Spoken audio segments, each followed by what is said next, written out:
السلام علیکم گائز، ایک دفعہ پھر ویلنٹائنس ڈے آ چکا ہے اور میں اس موقع کی مناسبت سے آپ تک ایک بات پہنچانا چاہ رہا تھا، خاص طور پہ ہماری بہنوں کے لیے۔ وہ یہ کہ اگر آپ کی زندگی میں کوئی ایسا شخص ہے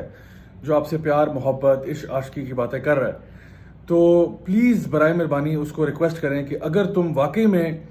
مرد کے بچے ہو تو تم میرے سے نہیں، میرے باپ سے بات کرو۔ اور یہ میں آپ کو بتا دوں، دس از اے لٹمس ٹیسٹ فار اینی گائے، یعنی کوئی بندہ بھی جو آپ کے ساتھ سنسیئرٹی کو شو کر رہا ہے کہ جی میں بہت سنسیئر ہوں، میں تمہارے لیے چاند تارے توڑ لاؤں گا، میں یہ کر لوں گا، وہ کر لوں گا، اس کا سب سے بڑا اور سب سے آسان ٹیسٹ یہ ہے کہ بھائی مجھ سے بات ہی نہیں کرو، because talk is cheap. Talk to my father, میرے باپ سے بات کرو۔ اگر تم سیریس ہو اپنے ماں باپ سے بات کرو اور ان سے کہو کہ پراپر طریقے سے تھرو پراپر چینل رشتہ لے کے آئیں، ورنہ stop talking to me because you know that this relationship is going nowhere. So we have to be very careful because یہ جو دل کے معاملے ہوتے ہیں نا، یہ بڑے حساس ہوتے ہیں۔ Sometimes we get into a relationship اور کچھ عرصے کے بعد جب وہ معاملہ خدا نخواستہ نہیں بنتا اور وہ کہیں شادی کی طرف نہیں جاتا تو جو اس ٹائم پہ جو ہارٹ ایک ہوتا ہے نا، it is almost like a divorce, مطلب وداؤٹ دا سمپتھی جو آپ لوگوں سے گین کر سکتے ہیں۔ بیکاز آپ جب ایک لڑکی جب ڈیورس ہوتی ہے اور اپنے ماں باپ کے پاس واپس جاتی ہے تو عام طور پہ پیرنٹس جو ہے وہ اس کو کنسول کرتے ہیں کہ بھائی کوئی بات نہیں، تمہارا ہسبینڈ جو تھا وہ ٹھیک نہیں تھا تو چلو ہمارے پاس آ جاؤ، ہم مر نہیں گئے، وغیرہ وغیرہ۔ لیکن جب ایک لڑکی یا لڑکا کسی ہارٹ ایک سے گزرتے ہیں جہاں پہ انہوں نے اپنی طور پہ ایک حرام ریلیشن شپ چلایا اور اس کو 1 سال 2 سال 3 سال کنٹینیو کیا، اور جب وہ نہیں ہوئی بات کسی چھوٹے سے مسئلے پہ کہ بھائی ہم جو ہے نا وہ کاسٹ سے باہر شادی نہیں کرتے، وہ ابو نہیں مان رہے، آپ جو ہے وہ فلاں کاسٹ کے ہیں، فلاں کاسٹ کے ہیں، یہ مسئلہ ہو گیا، وہ مسئلہ ہو گیا، جو بھی کوئی کمپلیکیشن کریٹ ہوتی ہے، وہ جو کمپلیکیشن ہے اس کے بعد جب بریک اپ ہوگا نا تو it will feel as if you just been divorced. لیکن پرابلم یہ ہوگا کہ اب آپ اپنے ماں باپ کے پاس نہیں جا سکتے وہ کیس لے کے، کیونکہ وہاں جا کے بتائیں گے تب بھی مار کھائیں گے۔ ماں باپ بھی ویلکمنگ نہیں ہوں گے جب آپ یہ بتائیں گے کہ جی آفٹر 4 ایئرز میں نے آپ سے ایک ریلیشن شپ چھپایا اور اب جو ہے چونکہ بریک اپ ہو گیا تو پھر گھر والوں سے بھی جوتے پڑیں گے اور وہ جو دل ٹوٹا ہوگا وہ اپنی جگہ پہ ہوگا۔ شیخ صالح المنجد ہیں جن کی کتاب ہے سلسلہ مفسدات القلوب، اس میں وہ ایک واقعہ ذکر کرتے ہیں ابو بکر المسکی کا، جو کہ ایک بہت ہی نیک شخص ہوا کرتے تھے ہمارے اسلاف میں۔ تو ابو بکر المسکی جو تھے وہ بزرگ ہو چکے تھے، ان کے بہت سارے اسٹوڈنٹس تھے، وہ ان کے پاس ایک دفعہ آئے اور انہوں نے کہا کہ شیخ یہ کیا وجہ ہے کہ آپ سے ایک بڑی زبردست خوشبو آتی ہے اور یہ خوشبو جو ہے یہ مارکیٹ میں اویلیبل نہیں ہے، ہم نے بہت ڈھونڈا، ایک خاص مسک کی خوشبو آتی ہے، دس امیزنگ اسمیل، یہ کہاں سے ملتی ہے؟ تو شیخ نے کہا کہ بیٹا میں نے آج تک کبھی کوئی ایسی اسمیل نہیں لگائی، لیکن ہاں ایک واقعہ ہے جس کے بعد سے میرے جسم سے یہ اسمیل آئی ہے۔ تو انہوں نے بتایا کہ جب میں 15-16 ایئرس کا تھا تو میری ایک کزن تھی جو مجھے بہت اچھی لگتی تھی، اور لیکن میں نے کبھی اس کو کنفیس نہیں کیا، and to be honest she was the one who was more interested in me, وہ مجھے زیادہ پسند کرتی تھی اور اس نے کہیں کہیں وہ ہنٹس ڈراپ کر کے مجھے پتہ لگ گیا تھا کہ وہ میرے میں انٹرسٹڈ ہے۔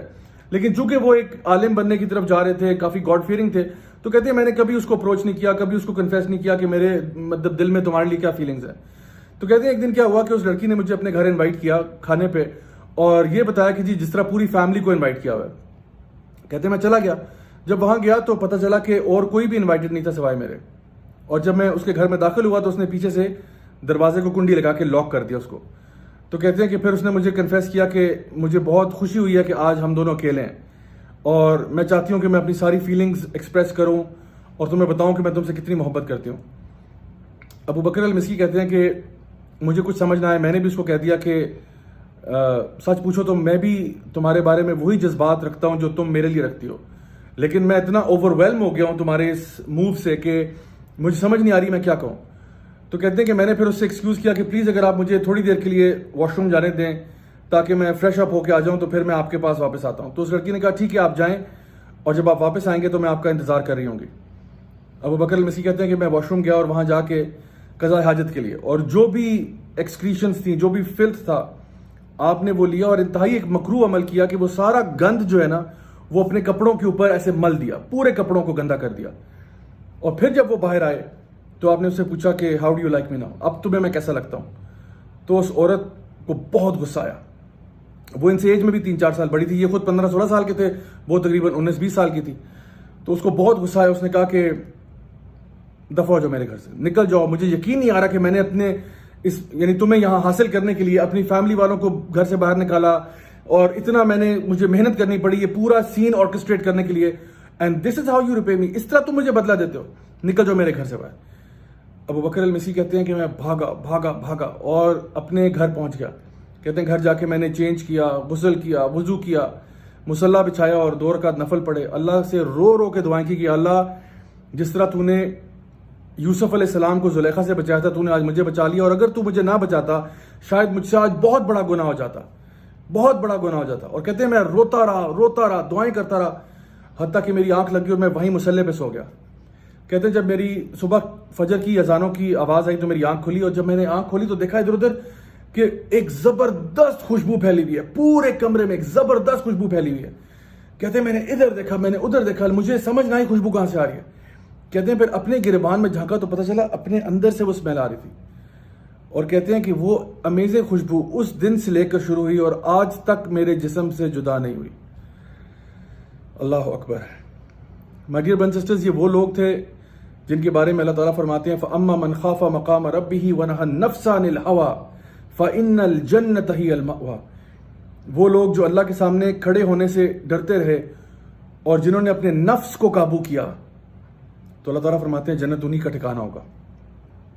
فَأَمَّا مَنْ خَافَ مَقَامَ رَبِّهِ وَنَهَى النَّفْسَ عَنِ الْهَوَىٰ فَإِنَّ الْجَنَّةَ هِيَ الْمَأْوَىٰ. جو لوگ بھی اپنے رب سے ڈرتے ہیں نا, رب کے سامنے پیش ہونے سے ڈرتے ہیں, اپنی اکاؤنٹیبلٹی سے ڈرتے ہیں اور اپنے نفس کو قابو کرتے ہیں, اللہ تعالیٰ فرماتے ہیں جنت انہی کے لیے. یعنی کام دل تو بہت چاہ رہا تھا میں یہ کام کروں, لیکن کیا کروں, نفس کو کنٹرول کرنا, کیونکہ والذین آمنوا اشد حبا للہ. جو ایمان والے ہوتے ہیں نا وہ اللہ سے سب سے زیادہ محبت کرتے ہیں,